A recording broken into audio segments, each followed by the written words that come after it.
Why do you have that look on your face? No, I feel like I'm at the principal's office. No. It's funny. I could never be a principal. Well, maybe I could. Anyway, so we had the conversation a while back with you and and I think Taylor and I think Kate was there, and about digging deeper, right? So last year I did interview.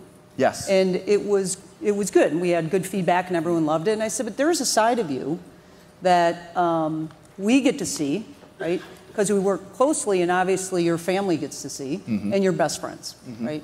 And so, like you said earlier, the thing that I wanted to do is just dig a little deeper, right? And find out what happened, and what your life is like, and what makes him tick, right? To do it, because there's so many amazing things, and there's somewhere that it has come to you, and I've had the blessings to watch it for so many years. So may I start? Yeah, well, and I will also say, because I did get a chance to look through them, there's some really good, there are some good tactical stuff in here. Yeah, yeah. So I appreciate that side of it. I prefer to just jump to those. I know that, but we're not going to. Okay. Yeah. Okay. Yeah. All right. Doesn't everyone want to hear this? Say yes. You ready? Let's go. So one of the things that we've talked about, and I know sometimes people have heard this already, but remind the audience where you grew up and what was that like? Sure. So the best way to describe it is I was born in essentially the Westland, Livonia area. I lived in Westland until I was 5, then lived in Livonia until I was 10. And for those that are not familiar with those communities, they're mostly middle to maybe just under middle class. There's a picture of the house I grew up in right there on Globe Street. Stopped by and visited to make sure it was still standing a couple weeks ago. Anyways, middle class America, I guess, is the best way to describe it. And my parents got divorced when I was 10, and so at that time, I lived with my mom. We moved to a place called Belleville, Michigan. Technically, Sumter Township is what it's called. And I used to get picked on a little bit because the kids would call it Dumpster Township because it was, not the nicer of the area. So thoughtful. And so that would be, I would say, that was a little below blue collar area, I would say, and living in that environment. Where the majority of the people going to school are going to school to be, HVAC technicians or auto repair or roofers or siding people. That was not something that I think that my parents thought would be best for me to be in that environment. And so when I was going into high school, or I was in 9th grade, I moved in with my dad in Novi, Michigan, which is considered upper class for those that are not familiar with the Metro Detroit. That's definitely, the wealthier part of that side of town. And for me, that was a bit of a culture shock. It wasn't much of a culture shock going from, say, Westland, Livonia to Sumter Township because I was still too young to where kids don't really, I didn't really pick up on the fact that the kids were different, from, say, Livonia to Belleville. But when I went from Belleville to Novi, it was a bit of a culture shock because at that point, it was, first of all, I moved in the middle of the 9th grade. So, I didn't have any friends. I take that back. I had one friend in Novi. And I actually convinced my dad, hey, and I'm sure, obviously my mom approved this, otherwise I wouldn't have moved there. There's a photo of me and my dad, by the way. Convinced my dad that I wanted to go be by my friend Brad, and it was going to be a better school system and so forth. So he went ahead and purchased a trailer in Novi because the houses in Novi were probably $300,000-$400,000, and I was used to living in homes that were $100,000 or $110,000 or something like that. So he purchased a trailer in Novi, and I feel like that experience was one of the bigger impacts on me because I had to learn to adapt to people that I didn't feel like I was like. So the transition from going from one place to another. Yeah. So how has that impacted or benefited you? Well, I got picked fun on a lot at Novi because, you know, there's not many trailer parks in Novi, and I had to learn to kind of be a chameleon. And, you know, I had to, you know, I wasn't given a lot of money for school clothes. You know, most of the kids at Novi, even back then, were getting $500 to $1,000 to go shopping at the mall. And my budget was like 75 to 100 or 125 maybe in a good year. So, you know, that's probably where my work ethic caught up to me, because then I started working at Circuit City. And you know. What did you do there? I sold audio. I was in the audio department. Okay. So like Bose sound systems, you know, surround sound, back when surround sound was. Is that like when you won your first contest? Like sales contest? Yeah, oh yeah. Yeah. I was.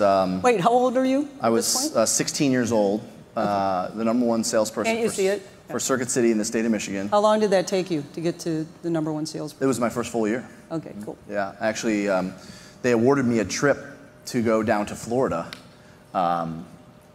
They take their top 200. They took, I guess, because they're no longer with us. They took their top 200 down to Florida, and at 16 years old, I was one of the 200 in the nation. And you know, my parents obviously didn't think it was appropriate for me to bring my high school girlfriend, so I brought my sister. Yeah. I brought my sister, and we had a great time. I mean, we acted like we were twins and got in at every restaurant and bar, and we had a really good time.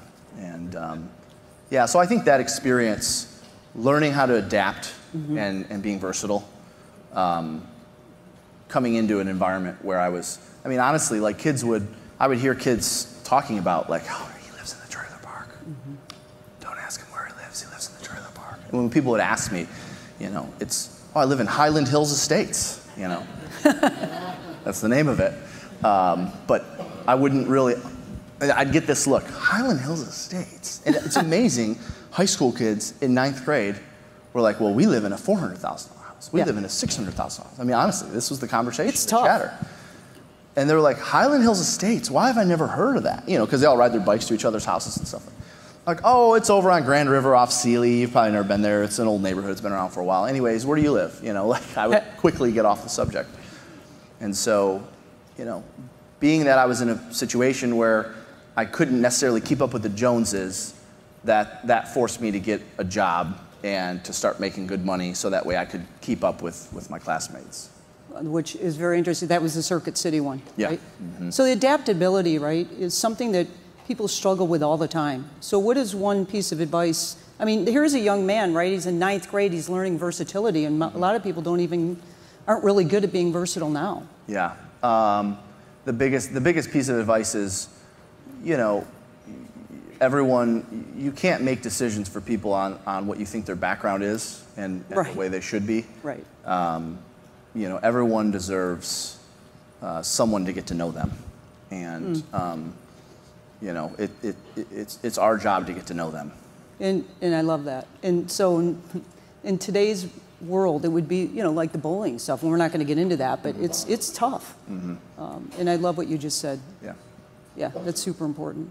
So as a child, I know you've had a lot of great memories, and Christy share a few of them, just so you know. Oh, no. And so is your mom. Uh-huh. But what are some of the best moments you had as a young man or a child?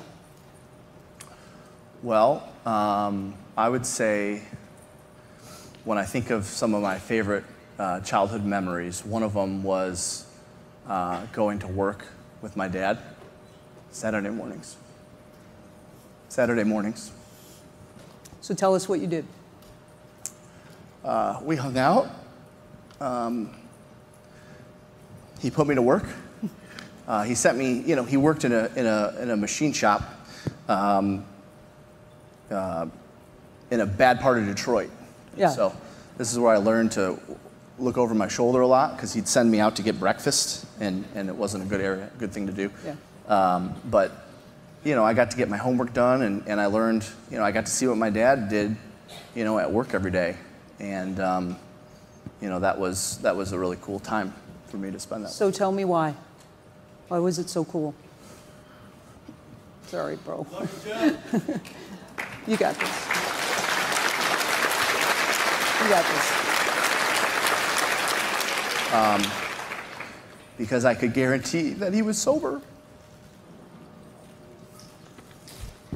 And I saw a different person. Yeah. So that's tough.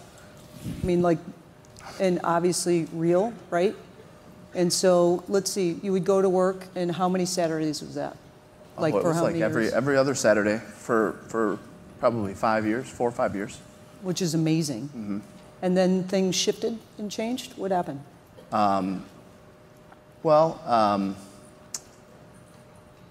Obviously, at that point, I was, older, and, this was before, obviously, high school and all that. This is when I was a little kid. But you said favorite memories as a child.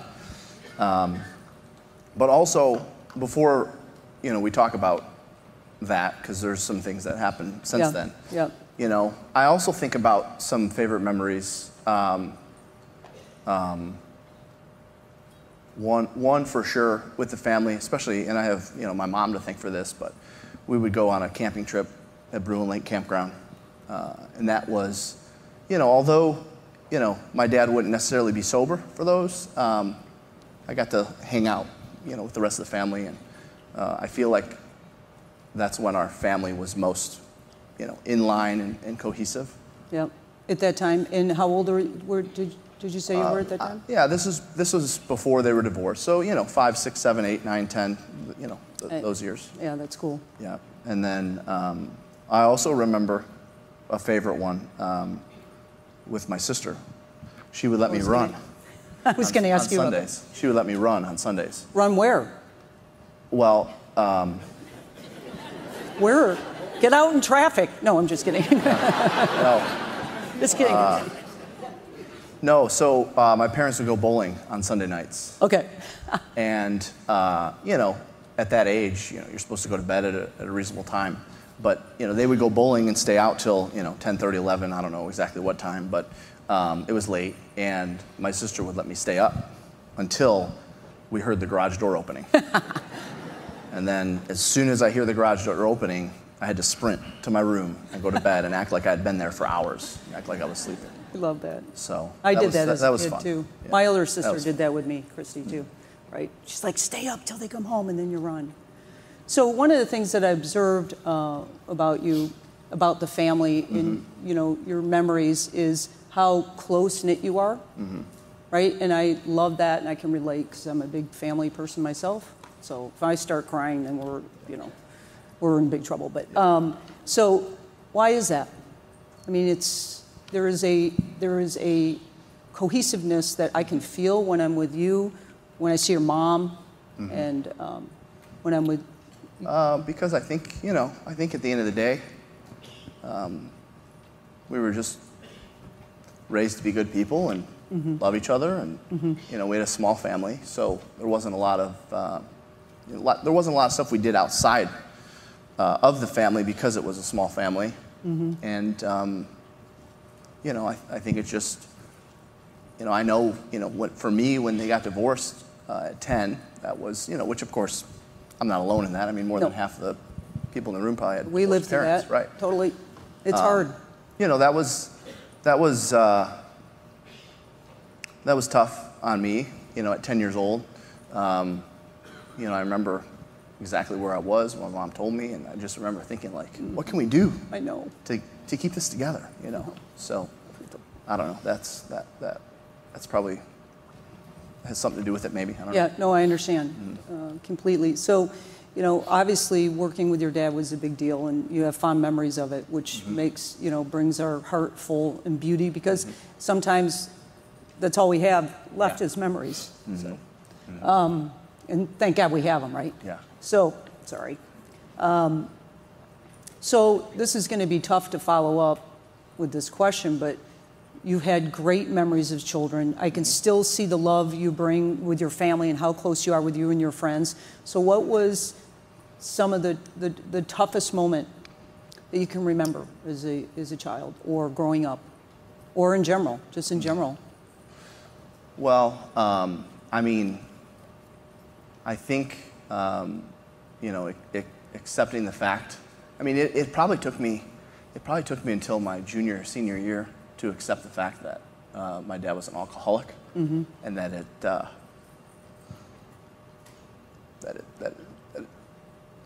that it's a disease. It is a disease. You're right. Not a choice. It's not a choice. He's right. And growing up, I think we were hard on him because you feel like just stop drinking. Yeah. No, I understand. And he didn't have that choice. So that's what comes to mind. You know, I think that one of my more, I don't know if it's a prouder moment, but kind of how I felt better about the whole situation was, you know, during his last 4 or 5 years, you know, I was forced to be closer with him because everyone gave up on him. Oh, that's so important to get that. It's so important to get that. You know, going to the rehab facilities. Yep. You know, spending some time at least seeing that he wanted to do better, but couldn't. You know, I think that I actually thought it was turning a corner because, you know, he was starting to actually get into the idea of going through rehab, and you know, I remember that's actually, I don't know if it's on the screen, but that's the last picture of my dad and I. Yeah. Yeah. Thanks. At one of his last rehab facilities. Yeah. Thanks. And you know, during that time, it was different for me because I understood what was going on, and I honestly thought that somehow these facilities and the people there would help him get through it. And you know, in the end, I still feel like if I would have spent more time with him, he'd still be here. Yeah. It's the hardest thing in the whole world. So, I'm sorry, man. Love you. All right. So, you said something I thought amazing, right? I'll let him wipe his eyes off, right? Is, you know, when other people gave up, he did not. Why? What was that gut? I mean, obviously your soul was guiding you in the love that you have in your heart. You weren't going to give up on him. Because I felt like I could see something in him that he didn't see himself. Mm-hmm. Right. And I knew he had it. But it's a disease. It really is a disease. And I understand because you know I have it in my family as well. Yep. And it's very difficult, and it is a disease, and it's, you know, that's not what we're here to talk about today. Yeah. But that's the truth. And a lot of people judge it, you know, versus understanding that it's a deep thing. Mm-hmm. So through all that and moving through it, not that we ever get over it, right? I think everyone can relate that you can never get over the loss of someone you love. Mm-hmm. What is it that you learned through the whole time?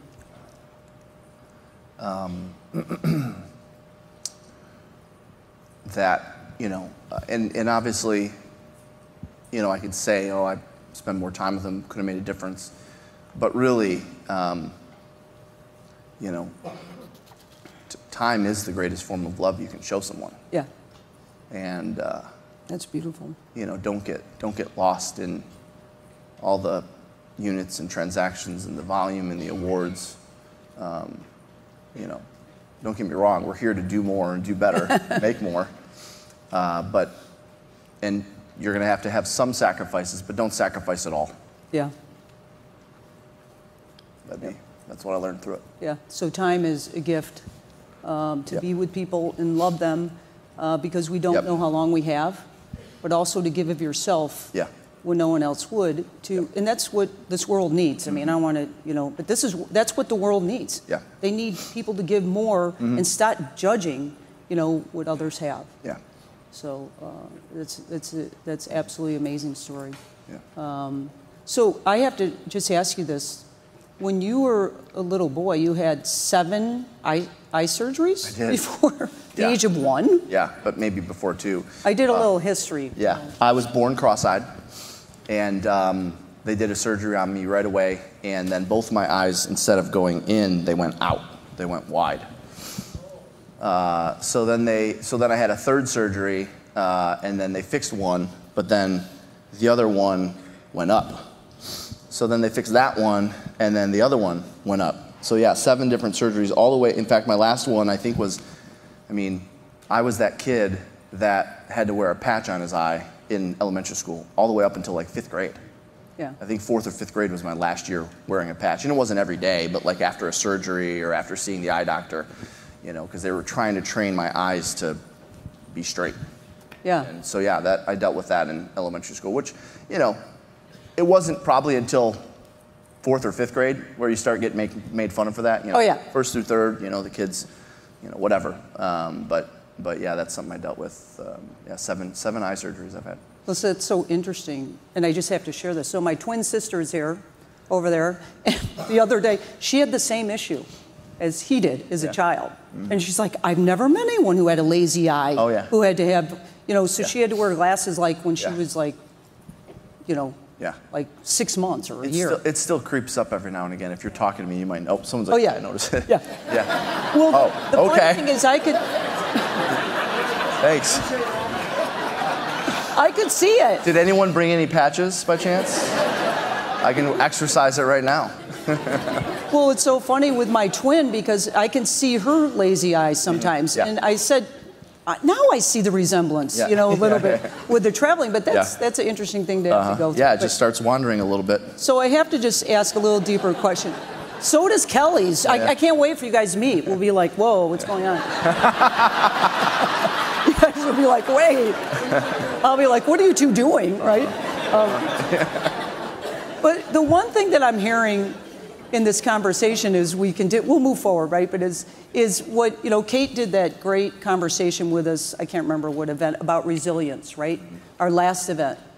And being resilient is so critical. And obviously at a young age, you had to learn that. And you went through a lot of adversity just like a lot of people do. So what advice would you give everyone just to be able to build that skill? And sometimes it's natural because you're strong and wise. Well, I don't know what it was back then because I was just a kid, but today I think about how bad do you want it, what price you're willing to pay. If you want it bad enough, you'll pay any price. Right. And if you're not willing to pay the price, then don't tell me you want it bad enough. Right. You don't want it then. Right. No, that's very true about you. But you're at that young age to be able to do what you did with your dad and also to live through it and learn from it is one of the things I, of course, always love about you, is that huge desire to learn and to keep moving forward. Yeah. And that's so super important. Sure. So may we shift subject? Yeah, let's go. Okay, let's get into business stuff.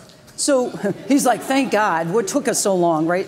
So when did you know you wanted to get into real estate? Well, I was selling furniture for a company called Art Van, which was a big furniture chain here in Michigan for years. And kind of similar to the Circuit City story, I became top 5 in the store. Somebody in the store suggested that I get into real estate. Well, I went to a school where 90% of the kids went to college. And if you didn't go to college, you were a loser. Like, that was kind of the mentality at Novi High School, which I respect, by the way. And so, I talked with teachers that I looked up to. I talked with counselors. And I talked with my mentors at Art Van. And, thinking back, they might not have been the best to ask because they were furniture salesmen. But they were my mentors. Well, it worked out for us, right, everyone? They were my mentors at the time. And so a gentleman by the name of Otis Rayleigh said, kid, you ought to get your real estate license and see what you can do selling. So I made the decision to get into real estate as soon as I turned 18. All my friends went away to college, and I stayed back and went to community college and did real estate and community college simultaneously. And I still sold for Art Van on like nights and weekends. And wait, how old were you then? 18. 18, yeah. Yep. So I have to ask this. Were you always like the ultimate salesperson? Like if I said to Christy or or your mom? Was he like born this way, or what happened? No, I think the versatility part is played into it. Moving and dealing with, different classes of people forced me to understand other people better. Also, I will say, as a little kid, which, I feel like this is all kids, but maybe I'm wrong here, but I definitely was a performer. Oh, that's right. Are you going to sing for us today? I'm not singing Achy Break Your Heart again. No. Oh, come on. No. No. We have footage. If you want to see it, you can buy it. No, I would always I remember, I remember those well, they still have them, humidifiers, and, I would hang out, I would set up chairs in my bedroom, and my bed was the stage, and I had a buddy that would hang out outside of my window. Brad, I mentioned his name already. He'd hang out outside my window, we'd take the screen out, we'd open the window, and I would get behind the curtain, like it's behind stage, and I would do costume changes behind this curtain. My buddy was handing me different costumes to change into. True story. I was 7, 8 years old. And I had the humidifiers going. Obviously, you got to have fog. Hello. I would sing and perform. I'd have, my sister go get all her friends, and my mom get her friends. I'd have row 1, row 2, row 3. Oh, yeah. So this originated what we're doing today from that, right? Is that right? Sure. Yeah. Mm-hmm. They're performing. That's right. We're grateful for it, just so you know. Thanks. Yeah. So the sales side of it, though, you were a performer. I remember Christy sharing that with me. But where did the sales side come out? You're really good at it. Well, I was 15 years old when I learned, when my manager said, go greet that customer after I got out of training, and so I learned how to qualify and select, and close, and handle objections at 15 years old. Right. So it was retail, but it was still the same process. It was a commission sales process, and I think it's just, I was fortunate to be in a position where I needed to earn more income to keep up with my friends, and so sales made sense to me. It seemed like, I didn't want to make, I think back then it was, $8 an hour was the minimum wage, or $7.50 or something. I didn't want to accept that. I wanted to get into something where I could control my income, and at 15 years old, that's what I did. Okay, wow. So I don't know many other 15-year-olds that have done that, right, that started that, and then shifting to age 18, but that deep desire to succeed. Well, that came from, I wanted to kick the ass of all the kids that picked on me. Honestly. Not physically. Maybe I might have done it. Maybe some of them physically, but no, yeah. I wanted to make sure I had more than they did, and that I did it myself, and that was my motivator. Yeah, well, you did. Yep. Yeah. Yep. So we're at age 18. Yep. Right? So you start selling real estate. Your first year was at 32 homes, is that right? 32 homes at Century 21 Town and Country. At age 18. Let's give him a round of applause. Yeah. My first broker, which many of you have heard me talk about him, Tim Riley, he's no longer with us today. He had a problem with alcoholism as well. I know. I remember he worked for us, too. Yeah, he was hired him as manager, and that was a tough one, too. And it's kind of interesting how that happened, because I'll never forget, he called me at the store. I was still selling furniture a couple nights a week just to keep my status at Art Van. And he called me at the store and said, something like, "You're up next, kid." I'm like, what? What are you talking about, Tim? He said, "Well, I just told Kathy and Paul that you should be the one to take my job."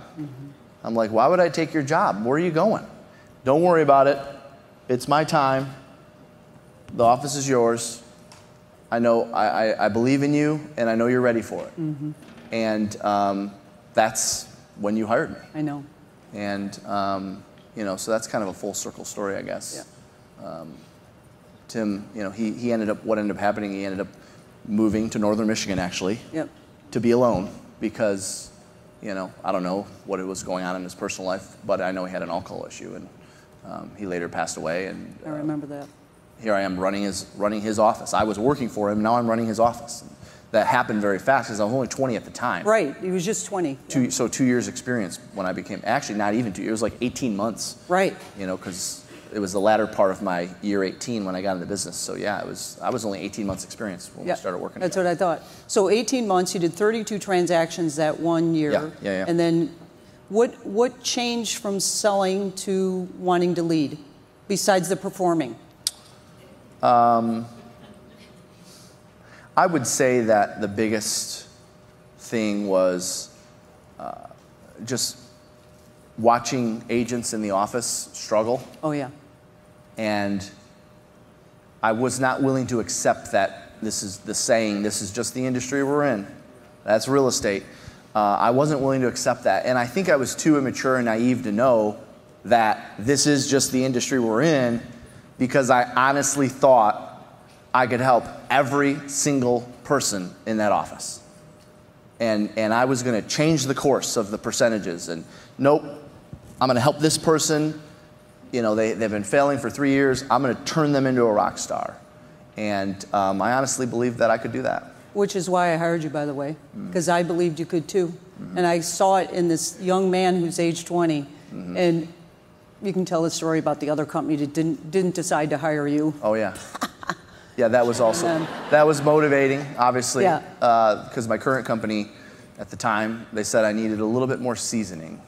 Yeah. Which, looking back, they were right, by the way. But thank you for taking it. Well, no, I'm certainly happy. Are you guys happy that that worked out? Yeah. No, I saw a young man that I can't even describe. I just couldn't describe it. It wasn't even a question for me. I mean, I had to talk to my analytical husband a little bit, but you know, it wasn't a question. The second we met, I knew it. Yeah. I'm like, this guy's coming in, and he's going to work for us. Yeah. And because I saw what you just said, that the ability to want to make and change the lives of people. Yeah, that's why I wanted to do it. I wasn't thinking, you know, it wasn't like about the title or even the money, because I took a financial step back. You did. It was knowing that I really thought I could make a difference in the lives of people in real estate. I didn't know it was millions and, you know, whatever, but at the time. But I really felt like I could, just because I observed around the office and the stuff that agents were doing was like, you think that, wait a minute, so let me get this straight. Bob, which was one of the agents' name, by the way. Oh, that was me in front of in front of Kathy's office, yeah. Oh, yeah. Bob, you really think sitting here for 3 hours on your floor shift that you're going to make more money? Bob, come on. Let me teach you some things.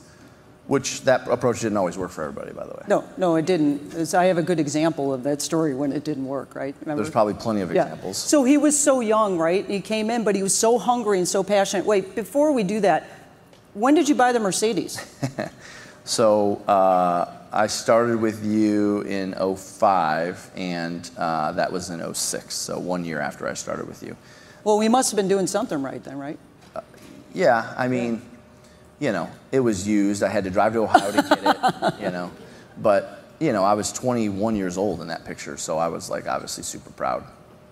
And I had that corner office there where you see the glass from all the way to the top of the bottom. I had that office. So we have a lot of good memories of that time. Yep, right? We do. For sure.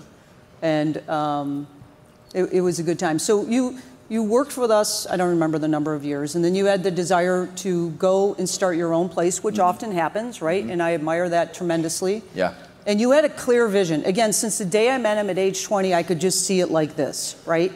Now, it wasn't always a bed of roses, right? We had our times that we've told before, like your growth in the office when I got a phone call from someone in the office and said there's an agent crying in the office. You got to get here. Yeah, the administrator of the office kind of tattled on me, but I don't blame her.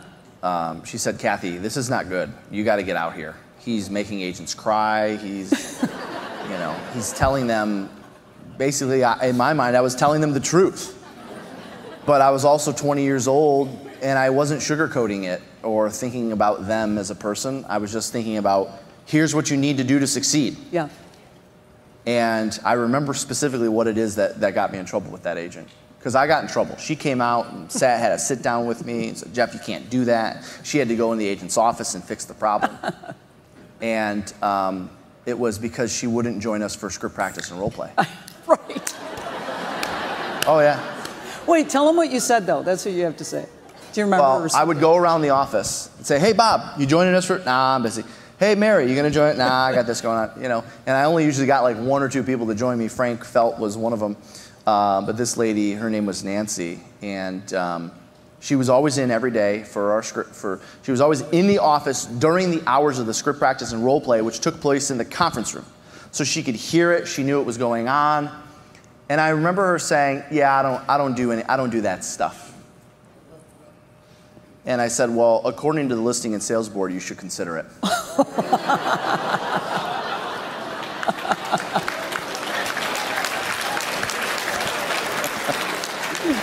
By the way, it wasn't that I didn't like the answer. I liked the answer. She wanted me to tell him to do the stuff. I did. But I remember just going in there, and I remember putting my arm around you, and I said, sometimes it's not what you say, it's how you say it. Well, she ticked me off. Yes, I understand that. And everything. Well, here we are. And she probably never role played again. But probably not. Yeah. And I don't even know where she is. But she's stuck around. Not here. She stuck around. Yeah. But I don't know if she's in the industry anymore. Yeah. Probably not. Yeah. So, probably not. I mean, let's be honest. Mm-hmm. So you left Schweitzer. You went and started your amazing Glover Agency, which is so cool and so impressive. Mm-hmm. And obviously, we shifted from being a great salesperson to wanting to lead people, which you did such a great job for us. And again, we could talk about that forever because there's really funny stories, but we won't do it. Yeah. So you went into Glover Agency and you've done just a phenomenal job, obviously starting that, obviously with Taylor, involved. It's amazing. So tell us, how did that happen? Well, I wanted, the big thing for me was I wanted to create my own environment. The thing that bothered me most about real estate offices, including yours, and everyone's, so it's not just... It was Coldwell Banker's. It was Coldwell, blame CB. Yeah, sorry, Coldwell Banker. Yeah, sorry, I love them for many years. No, all brokerages have the same issue. Yeah. And that is, they just allow negativity, they allow gossip, they allow unproductive agents to hang around, they allow drama, and I just remember thinking, I'm going to have my own environment where that will not be tolerated.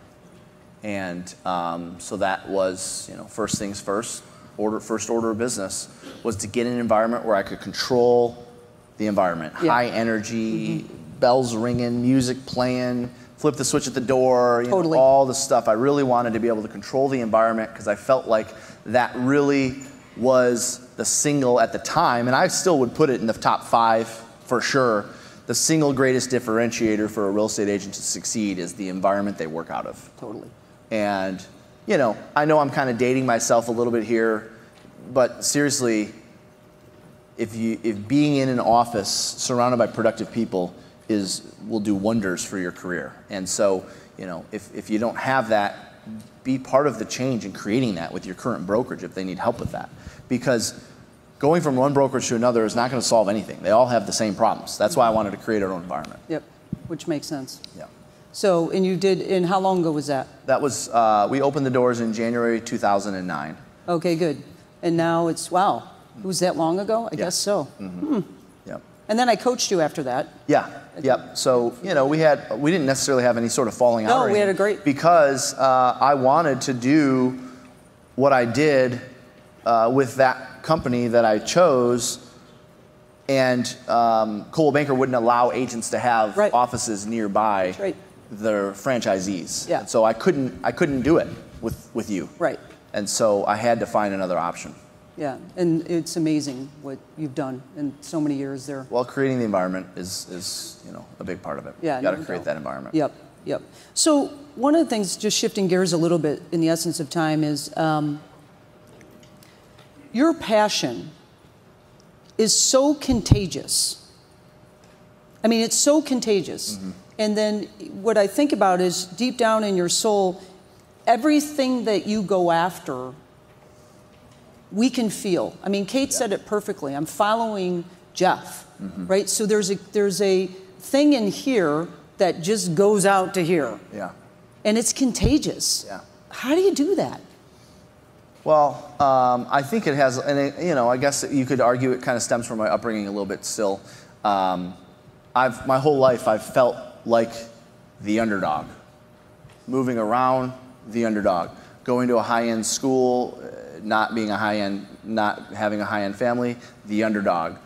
Working at Circuit City when everyone was twice my age, the underdog. I felt like I've always been the underdog. And starting in real estate, oh, kid, you're never going to make it at 18 years.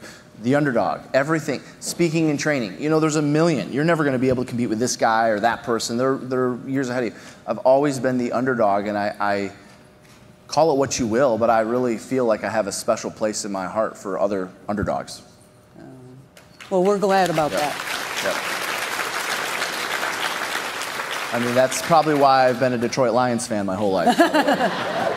We're getting there. We're getting there. No, but you can feel it so deeply, which is, I think, the underdog, which is a big piece of why we're so passionate about being with you, right? Mm-hmm. And why I came back, frankly. So the other thing that I've observed just being around, we've only been around each other again for like the last 18 months, I guess. Yeah. But one of the things I've observed about Jeff is that he takes a lot of time to reflect. Scheduling time to reflect, scheduling time and quiet time to actually just think. And I think everybody, including myself, and actually you've taught me to be better at that, and I'm a better person because of it, just for the record. Why do you do that? Why is that so important to you? Well, if you don't stop and think and reflect, then you're just going to be living in your day-to-day. So if you want to change up your day-to-day, you have to reflect on your day-to-day.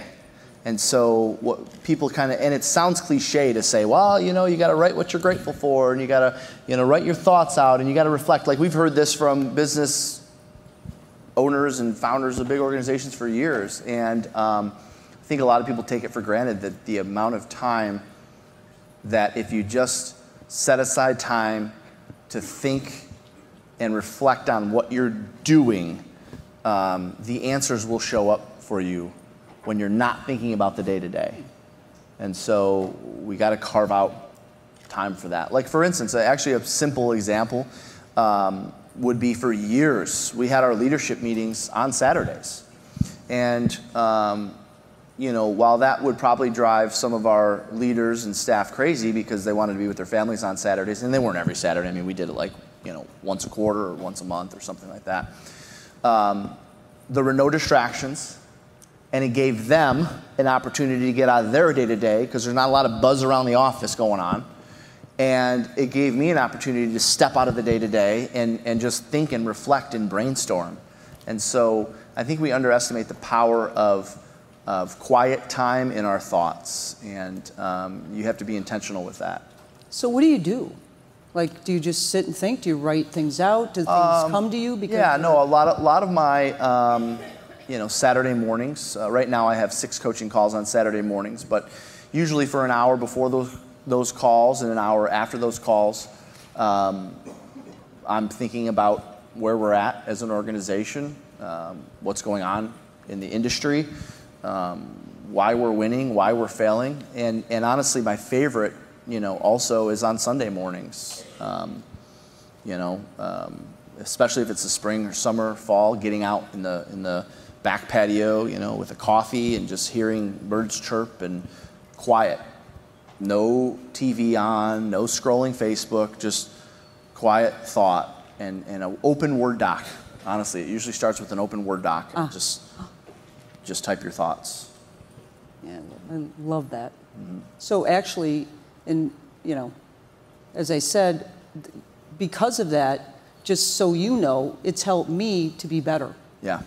Because I started doing it. And I've always said quiet time, but it's a different thing. And the thing that's so funny, mine's an open Word doc too, which is funny. Is that our age, or is it instead of Google Docs? Oh no, it's a Google Doc. I'm sorry. Oh no, mine's Word. Mine's Word doc. Yeah. Microsoft Word. Microsoft Word doc. It is true. It's true. It's true. Yeah. But the whole bottom line is taking the time to really reflect and having peace to do it. You can't just say you actually have. It has to become routine. Like for me, it's now routine. Totally. It's now every Saturday morning. Yep. With the exception if I have a golf something or whatever, but it is a routine that I look forward to. Yeah, every weekend. That's good. I would advise it for everyone, super important. So as we continue to have this conversation, one of the things that we also grew up with is getting comfortable being uncomfortable. Yes. Right? And we talk about it all the time. It's a common phrase, but it's something that we all have to live with as we grow and become better. Yeah. And so I wanted to ask you, what areas are you uncomfortable with? And what makes Jeff uncomfortable, or being getting uncomfortable? I mean, it's the same for me every time, and that is slowing down. There's a difference between adapting to others and connecting with others.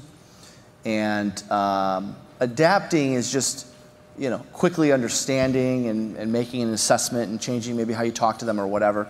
Connecting is really getting to know people, and that's something that I have always struggled with. And honestly, I've reflected on why it is, and we've had conversations. Yeah, we have. About how to get better at it, and the only thing I can come up with is I'm in this, like, and it is for sure an excuse, I'm sure, but this is just how I feel.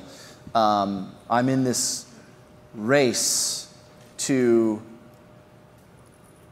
hit that goal, or race to sell this number of homes, or race to impact millions, or whatever it is.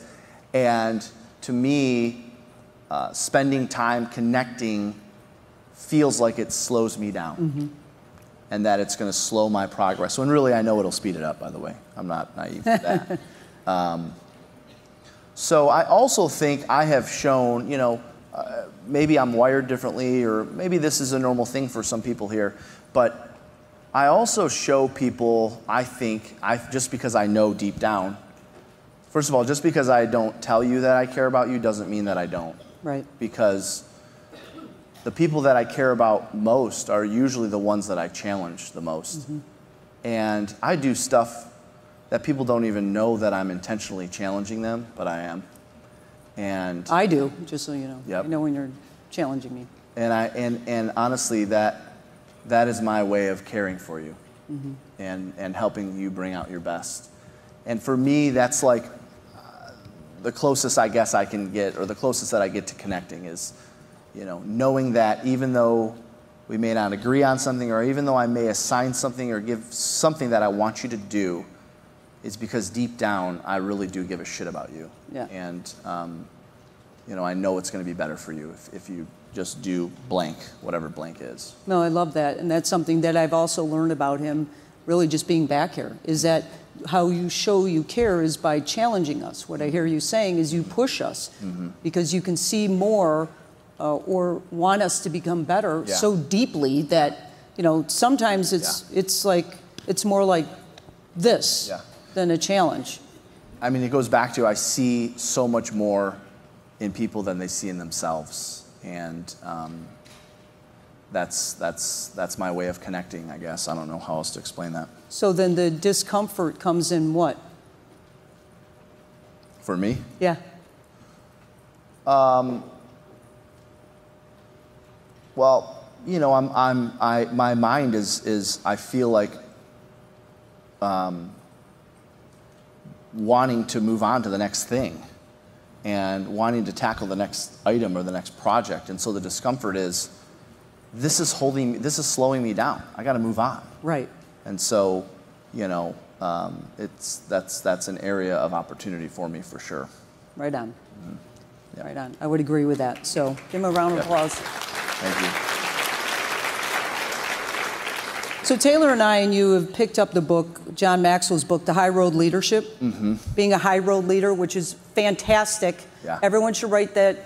If you're in leadership, you need to write down High Road Leader by John Maxwell. Yeah. So there's a quote in there that John says, it's a description of our condition as human beings. There is an eagle in me that wants to soar, and there's a hippopotamus in me that wants to wallow in the mud. There's an eagle in me that wants to soar, and there's a hippopotamus that wants to wallow in the mud. So we see you soar as an eagle, constantly. Okay. which we love. He's like, uh-oh, what are you going to ask me? Do you see it? He's like, uh-uh. And we see you soar, and that's why we're here. Yeah. Because we love being around it, because it just makes our lives better, just so you know. But sometimes he said there's, John continues to say that all of us like to wallow. Everyone has experienced days that we hope no one finds out about, right? Even Jeff. So I got to just ask you, what do your wallow days look like? Do you have them? Do you ever have that? I mean, I have negative things that happen, certainly. And honestly, if you were to ask our leadership team or our staff or Kate or Taylor or anybody, they'd say, yeah, I mean, we have negative shit that happens all the time. All the time. I've just learned to have a short memory. I love that. Yeah. And not to dwell. There's a difference between dwelling and reflecting. So you don't need to, you don't need to reflect, in that moment. You can move on and reflect on it later. There's a saying, I don't know where it came from, it's something I definitely believe in a big way, and that is, you can't control your first thought, but you can control your second. Yeah. And so you have an option to go this way with your second thought and perpetuate the problem, or you have an opportunity to move this way with your second thought. And so I don't know if it's training, I don't know what you call it, other than I don't ever go this way with my second thought. Yeah. Ever. It's this way. And if it's something that's big that I need to reflect on, I compartmentalize it for later. Kate tells the story about how we were in the middle of a meeting and, somebody showed up and, I signed some paperwork and, came back into the room and just set it on the counter or whatever. She said, what just happened?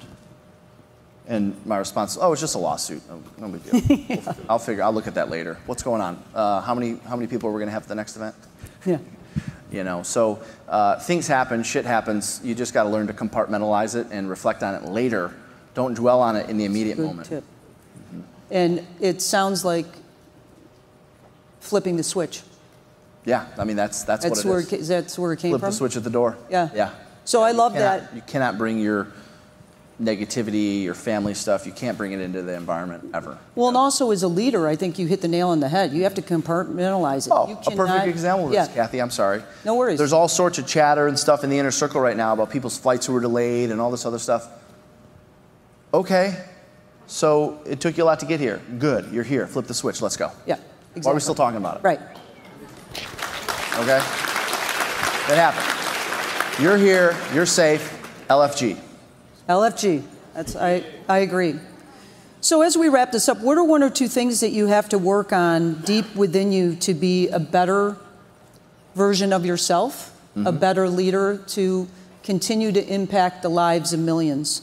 Yeah, we have several more to go. We can keep going. Yeah. It's cut into my time. It's fine. Yeah. Well, I don't want... You're fine. No, because we're getting into the business stuff, and this is the stuff I want to talk about. I get it. We can skip this question and move on. No, you're good. What do I have to work on? I would say I've been very hyper-focused on setting an example in my business life. And now I need to do a better job of setting a good example in my personal life. Tell us more about that.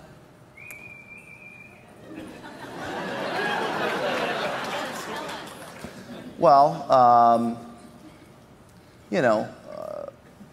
being present, as we heard Justin talk about, that's a big one. Continuing to get into better shape. I have to be healthy. If I'm going to be impacting millions, I got to be around for it. Probably not consuming as much alcohol on the weekends. I need to set examples on it. I just think that, I think there's a list of things. I feel like I've checked most of the business boxes, and I really need to get hyper-focused on the personal side and setting a better example in those areas. Okay, I love that. So what's one that you're going to start with? Well, one I have been doing better at is respecting other people's time. Yes, I've never been good at that, but I'm getting better. You are getting much better. Okay, we started 5 minutes late after lunch. Yeah. which is about 5 minutes better than normal. But you know, that's also because we're waiting on people to get back in the room. Anyways, I got to do a better job of respecting other people's time. I feel like I overcommit and think I can accomplish more. And so what happens is it makes me late to other people and makes them feel like their time is less valuable than mine. And that's not right. No, that's excellent. Mm-hmm. And that's something that, you know, we've talked about enough, by the way, but that's all part of our growth. Like, we always have something that we're doing. So what is a valuable, I'm on the next page, life lesson? We've talked a lot, right? And so we've got to kind of got deep. But this can be from anything. Yeah. So what is a valuable life lesson that you could share with everyone that really was a challenging situation that you came through it? I mean, obviously with your dad, we know that was brutal and... I would say this is personal and professional. Perfect. It was, I don't know, 2010, and at that point in time, I think we were doing, as a team, there was only like 5 or 6 agents plus myself. I think we did 250 in 09, I don't know, whatever, call it 300 units. And my executive assistant, the only one I had ever had at that moment. I love Teresa. You remember Teresa? I met her at your company. She put in her resignation. And I'll never forget, she you know, made some comments on her way out, which I respected and appreciate, about how, you know, she said, Jeff, I know you think everyone is here because they want to make more money, but what you don't realize is everyone is here because they want to be appreciated by you. And until you start showing the people who are bending over backwards for you more appreciation, you're going to lose a lot more people through the years. And I remember she quit, and she handed me a list of service providers, like our title rep, our mortgage guy, our home warranty rep, like basically all these people that had worked their butts off to service my business. And she said, you need to pick up the phone right now. You know, at this point, I'm like, what can I do to get you to stay? Da, da, da. Nope, you can't. I remember that. She said, you need to pick up the phone right now and call each one of these people and thank them for all they do for you. Otherwise, you'll lose them too. And so the lesson there was, you know, learn to show appreciation in different ways. And that, I mean, that goes back to connection and slowing down and all those things. So I would still say, even after 22 years in real estate, you know, I haven't mastered that one. I feel like I'd probably do it in different ways than most people, you know. So it still shows up, but it's not something that I'm consciously thinking of. I know. Oh my gosh, I haven't told Kathy how much I appreciate her. Yeah. Which I don't know if I've ever told you that. I don't know if you have either. But you know I do. I do, because your heart is... I think I just show it in different ways, but it would be helpful if I learned to tell you that and other people that. Well, I appreciate you. Okay, I love you, buddy. You know that, though. I know she knows I do, but that is something that... That's a huge lesson for our aspiring leaders in the room. Yeah. That will absolutely help you reduce your turnover. It will. And that's the MMFI that we always talk about it, Taylor, I, and Kate, and you, and all that. But that's part of your growth. And the one thing I know is no matter what, and I know Kate and Taylor and the rest of the team would agree, is that we know that you love us. Yeah, and, I do. And I know that. Yep. And which is, again, a big reason why I'm here, is because of that heart connection we have, besides all this. Yep. So I wanted to shift gears into the industry. Okay.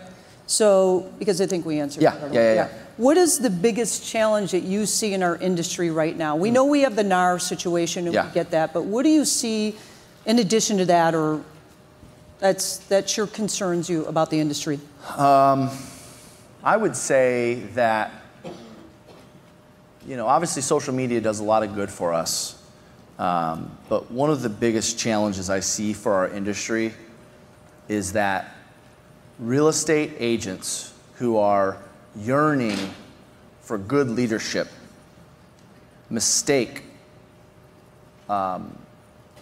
what would be considered successful people on social media as good leaders. Interesting perspective.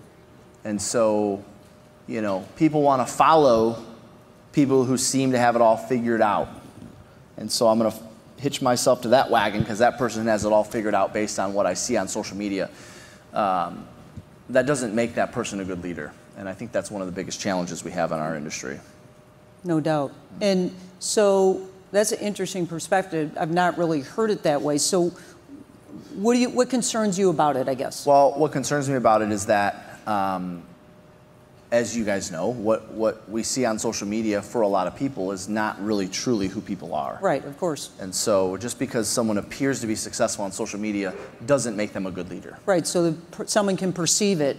Yes. That they're good when they're just fluff. Yep. I was very fortunate. One of my mentors through the years said to me, Jeff, choose your wealth determiners wisely. And what that means is the people that you determine wealth for, because everyone in here, I don't care if you're an independent or not, you determine wealth for somebody. The people that you determine wealth for, choose that person wisely, because that's the person that's going to pour back into you and bring you along. You know, so I think that's one of the biggest challenges that we have as an industry is agents mistaking success on social media for that's the leader I want to follow. Right. You might want to have the things that they have, but that doesn't necessarily make them the leader to follow. Right. So how do you determine the leader you want to follow then? What do you have to do? What does an agent have? Well, you have to get to know them. You have to spend time with them. You know, you have to ask them questions, you know, find out what makes them tick. You know, if they are uber successful and, you know, or if they have podcasts or whatever, like you'll pretty much learn who people really are when you start listening to their stuff and watching their videos. You'll see who's genuine and who's just checking a box. Right, so it's a skill like we've been talking about, for sure. Yep. It's interesting. So in the industry, obviously, you know, that's the human side of it, what your concerns are, but what do you see as the next disruptor? You know, that word disruptor, I'm not really a big fan of it, by the way, because we've seen disruptors. I've been doing this 35, 40 years, and but there's something in your mind, I'm sure, you see that's going on that you're... Well, I just was reminded I had one more thought on a concern. Jump back, for sure. Same conversation. Yeah, and I'll get to the disruptor in a second because I do have a thought on that. But another concern I have for the industry is, and it kind of goes in alignment with what I was saying about the wealth determiner, agents thinking that they can do it all on their own. Oh, right. And, you know, listen, I'm not suggesting everyone in the room needs to be on a team or anything like that. Of course, you'd say, well, you're biased. Of course, you lead a team, Jeff. No, you can succeed as a solo agent, but then you better have a coach or get on a team. Because the way the brokerage model is set up today, good, bad, right, or wrong, because all of our great salespeople like you in the room have negotiated these ridiculous splits, the brokerages cannot give you more time and energy. They have to grow bigger companies. Because if they're going to make small margins to stay in business, they have to have a lot of agents. And so I'm sorry to say it, in most cases, of course, there's going to be a few exceptions in the audience. In most cases, you're not going to get what you want from your brokerage because once you cap or whatever, that's it. That's it. That's all they're getting. And so, you know, we're on a team. Obviously, in most team settings, there's never a cap. So there's always incentive for the team to continue pouring back into the agent. Yeah. And I'm not suggesting everyone go join teams. What I'm suggesting is if you like what you're doing as a solo agent, keep doing it and hire a coach. Yep. Because that person is compensated to pour into you. Right. You follow me? Yeah, that's a great point. It's such a, you know, I know because I've worked so long in it and talked to so many of you wonderful people out there, it's a lonely business. I mean, it can be super lonely unless you're that solo person. Yep. So what you said even means more than that. And I don't care. Listen, I know it's well, Jeff, of course you're going to say that. You're a training and coaching organization. No. I didn't say us. I said hire a coach. Yeah. I don't care who it is. Yep. I just know that that's a thing for the industry. It So is to get to your disruptor question, yeah. We've already seen the loyalty from the database to real estate agents being tested. All right? It's my belief that that number is somewhere around 8% return. It used to be 10%. I think that that number is going to get even lower. Yeah. I think that there will be a day, maybe 5 years from now, where we're celebrating agents who are getting 6% return on their database. Yeah. And we'll be talking about, I remember the days when you could get 8%. And that's because of all the disruptors, technology, discount services, the NAR settlement, changing things up. I think that number is going to continue to be challenged, but that doesn't mean less. Please hear me when I say that. That doesn't mean less for you. Because 6% of 1,000 people is better than 8% of 500. And so we have to continually find ways to grow the database, which, of course, we're going to be talking about over the next 2 to 3 days. Music to my ears coming out of your mouth. Yep. Right. Past clients, keeping in touch. Yeah. Yep. Loving it. We won't get into that story. We don't have time. Yeah. No. Yeah. Okay, good. So, kind of getting into this and wrapping it up a little. You know what I'm thinking. Oh, I see the question. Yeah. If you could have a conversation with yourself, what advice would you give yourself? And you kind of alluded to it earlier. Yeah. But what advice? Yeah. I mean, on the business side, I would say, honestly, I have to get better at paying attention to profits. Because if it were up to me, 100% of every dollar would continue going back into every organization. And quite honestly, and that's one of the reasons why you're here, but as you know, which it frustrates you as our CEO, which I appreciate, but 100% of every dollar at Glover U goes back into Glover U. No, and that's what we want. It's been around since 2017, and I still have yet to take a dividend from this company. Yeah. Because every time we have money in there, we go and invest it. Right. It's something that's going to be better for our audience or whatever. And so, some of you guys have heard the story as a producer and leading a team. I had 2 years in a row where I had built up a savings account of $1 million, and I lost it all in 2 years. Billboards, radio, TV, advertising, Yep. And paying attention to profits has never been a strength of mine. A strength of mine, you want to learn how to take more listings and have more sales, I got you. Paying attention to the profits, there was always enough money there. I was always selling enough. Right. I was always selling as a salesperson. As you guys know, there's more profit in selling than there is leading a business. So I was just more so paying attention to what I made on commissions and was happy with that versus paying attention to what was going on in the business. And so that's been that's something I've had to learn through the years. And looking back, I wish I would have started paying attention to it sooner. Because at the time I lost $1 million, I might have had $2 million in the bank at that time. Right. And still had $1 million left over from that experience or whatever. Anyways, so that would be paying attention to profits earlier would be my lesson to that question. I'm happy to hear that. Because again, when you're profitable, and all the business leaders know, and you guys know, all of us that work with us, we're looking at your P&Ls every month, right? Yeah. Our job is to make sure that you can have the money to reinvest into the company or whatever you want. Yep. So from a business standpoint, love that. So can you describe a future world you would like to see and the steps to get there? I know that seems like it was kind of, I don't know when I wrote that. Yeah. Well, I mean, like, are you a magician? Futuristic, like on Mars, maybe? No. For me, my future, I want to stay in the highest, I want to stay in the lane that is best for the industry. And I think that lane for me is continuing to list and sell real estate and coach, train, and develop other people. We're at the point now where several of our leaders have been trained up to take on other roles. You'll meet some of them throughout the week. I'll introduce you to them. They'll be up on the stage.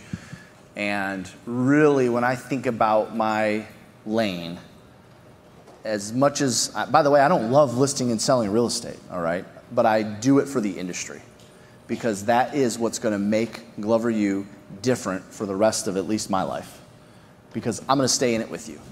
And I'm going to go through all of the trials and tribulations and pain and objections and all the stuff you guys deal with. That's my commitment to this industry. And that's the lane I'm going to stay in addition to training and developing. That's what my future looks like. Well, we want to thank you for that. Thank you. And I think it's safe to say from the leadership team and everyone who works with you, we are grateful and proud of you and love you so much that words can never describe it. And thank you for committing to everyone here that you want to impact the lives of millions. Love you, brother. Love you. Thank you. Thank you, guys.